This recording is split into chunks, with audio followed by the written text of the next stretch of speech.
Sveiki, čia dėdės su ūsais kolega, turim piltą maką.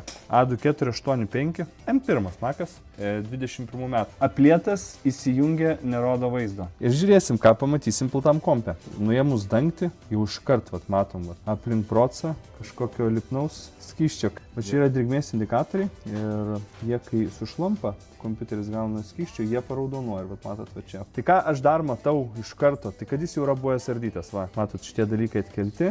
Gerai, tai ardomės ir žiūrėsim, ar dėdės su ūsais turės darbo. Bandau išimti plokštę, modelis šiaip gana sudėtingai, visas pats modelis yra ardomas. Vienas iš tokių ne itin user friendly, reikia žiūrėti, kad viską būtumėm tikrai atjungę. Kai mes gaunam apipiltą kompiuterį, mes iš pradžių nusifotografuojam plokštės, kad jau kai ją išplausim, žinotumėm, kur buvo skysčiai, kur buvo žala, nes, na, iš esmės ten, kur buvo skysčiai, ten dažniausiai ir būna žala. Iš pirmo žvilgsnio čia sausa, nieko nepakliuvom, neaišku kaip po pačių proco. Paruošėm plokštę plovimui ultragarsinį vonelį, nulupam, čia tokia apsauginė plevelė, va šitų čipų, kad skysčiai geriau prieitų. Nuvalėm termopastą ir tarp pasidėsim fotkas plokštės ir nešim ultragarsą.